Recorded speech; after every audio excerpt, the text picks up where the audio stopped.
Hello नमस्कार सभी UPSC students को। मेरा YouTube channel only UPSC civil exam 88 by Dhanilal sir. इस चैनल को आप लाइक सब्सक्राइब शेयर ज़रूर करें। इस चैनल पर मैंने बहुत सारे इम्पोर्टेंट टॉपिक सॉल्व करवाए हैं और पढ़ाए हैं, आप जा कर के मेरे यूट्यूब पर देखें। आज मैं करवा रहा हूँ मिनी टेस्ट सीरीज़ 2025 प्रीलिम्स के लिए 42। क्वेश्चन नंबर 71, विकासशील देशों में जनसंख्या की प्रवृत्ति के संदर्भ में निम्नलिखित कथनों पर विचार कीजिए। ऑप्शन 1, विकासशील देशों में उच्च जन्म और मृत्यु दर से निम्न जन्म और मृत्यु दर की ओर संक्रमण हुआ है, जिसके परिणाम स्वरूप जनसंख्या वृद्धि धीमी हुई है। ऑप्शन 2, समग्र मतलब पूरी बढ़ती जन्म दर के कारण 2023 में वैश्विक जनसंख्या 10 बिलियन से अधिक हो गई है। उपयुक्त कथनों में से कौन सा सही है? तो इसमें राइट आंसर है ऑप्शन डी। ऑप्शन 1 और ऑप्शन 2 दोनों कथन ही सही नहीं है। अब हम इनकी व्याख्या देखते हैं। विकासशील देशों में उच्च जन्म और कम मृत्यु दर के कारण क्या निम्न जन्म और मृत्यु दर की ओर संक्रमण हुआ है, जिसके परिणामस्वरूप जनसंख्या वृद्धि में क्या तीव्रता हुई है, वृद्धि हुई है, धीमी नहीं हुई है। ये किसकी विशेषता बता रहा है? ये विकसित देशों की विशेषता बता रहा है। क्या बता रहा है? जो विकसित देशों में क्या हुआ है, वो जन्म और मृत्यु दर से निम्न जन्म और मृत्यु दर की ओर ट्रांसफ़र हुआ, जिसके परिणामस्वरूप जनसंख्या वृद्धि धीमी हुई है। तो ये विकसित देशों की बात बता रहा है, जबकि विकासशील देशों में जनसंख्या विस्फोट हुआ है।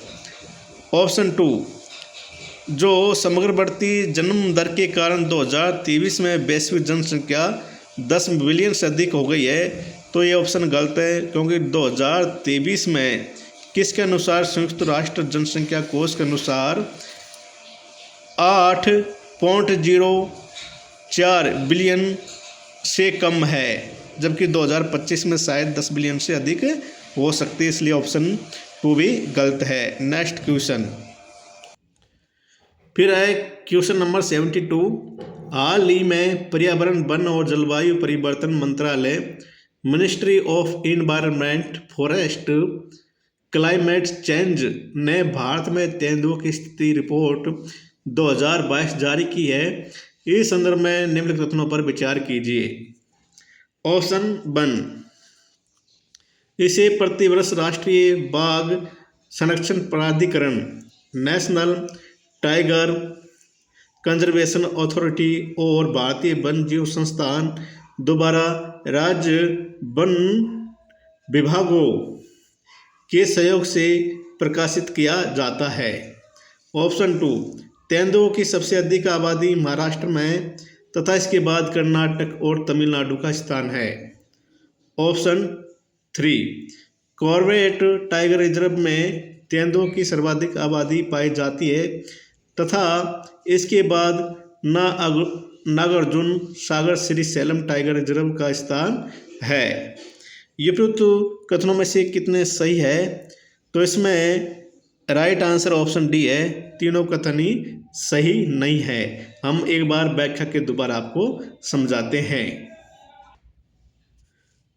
तो ऑप्शन 1 इसलिए गलत हो जाता है, इसे प्रतिवर्ष राष्ट्रीय बाघ संरक्षण प्राधिकरण और भारतीय वन्य जीव संस्थान द्वारा राज्य वन विभागों के सहयोग से प्रकाशित किया जाता है।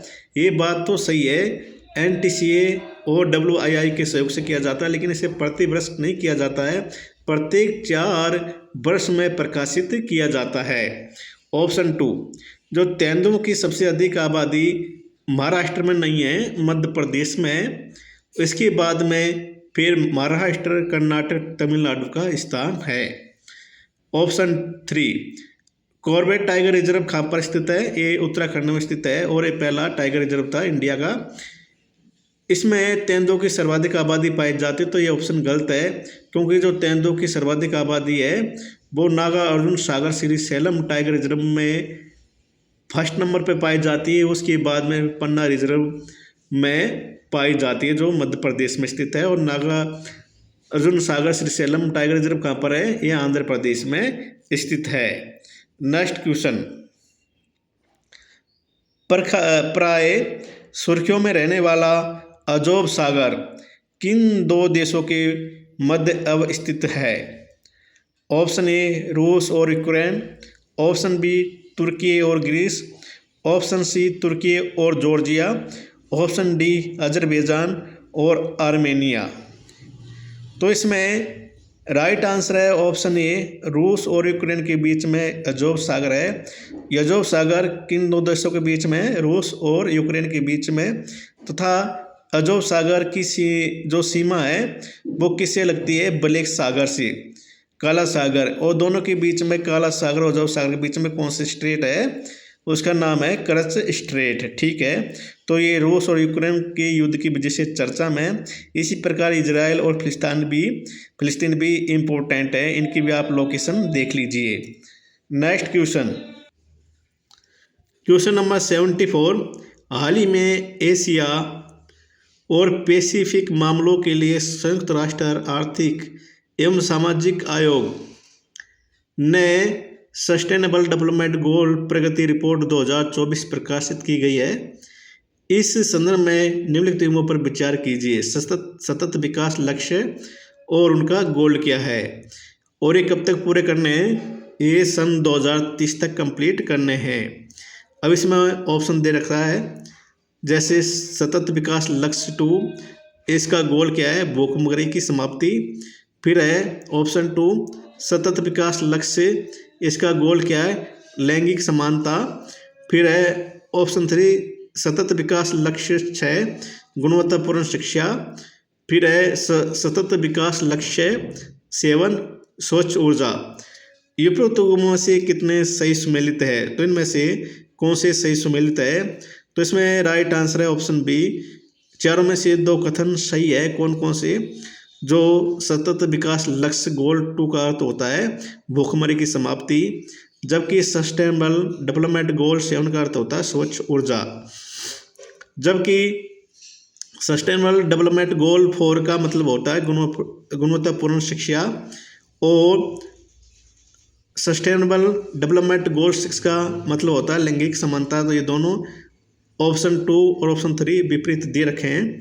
और हमें कितने सतत विकास लक्ष्य हैं? तो 17 है, उनको याद करना है।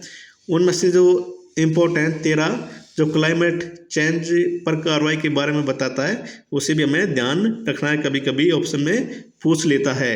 मैं वैसे आपको पूरा 17 गोल्स बताऊंगा, मैं इसमें PDF अटैच कर दूंगा, स्क्रीनशॉट। फिर है नेक्स्ट क्वेश्चन, निम्नलिखित कथनों पर विचार कीजिए। भारत में साक्षरता दर 5 वर्ष से अधिक आयु वाली जनसंख्या की उस प्रतिशत को सूचित करती है जो पढ़ लिख सकता है। ऑप्शन 2 2011 की जनसंख्या के अनुसार भारतीय राज्यों और केंद्र शासित प्रदेशों में केरल की समग्र साक्षरता दर सर्वाधिक है, जबकि लक्षद्वीप में महिला साक्षरता दर सर्वाधिक है। ये उपरोक्त कथनों में से कौन सा सही है? तो इसमें राइट आंसर ऑप्शन डी है। ऑप्शन 1, 2 दोनों ही सही नहीं है। जो भारत में लिटरेसी रेट की जो दर है वो 7 वर्ष से अधिक आयु वाली जनसंख्या के उस प्रतिशत को सूचित करती है जो पढ़ लिख सकता है। इसमें 5% दे रखा है, इसलिए गलत हो जाता है। इसकी जगह कितना है? 7 बस। ठीक है। फिर 2011 की जनगणना के अनुसार भारतीय राज्यों में और केंद्र प्रशासित प्रदेशों में जो केरल है उसमें महिला की साक्षरता दर और पुरुषों की साक्षरता दर लिटरेसी रेट सबसे अधिक है, इसलिए ऑप्शन 2 भी गलत हो जाता है। तो आज मेरी मिनी टेस्ट सीरीज 42 कंप्लीट हो चुकी है और कल मेरी नेक्स्ट मिनी टेस्ट सीरीज आएगी। जय हिंद, जय भारत। प्लीज़ मेरे YouTube चैनल का लाइक, सब्सक्राइब, शेयर ज़रूर करें।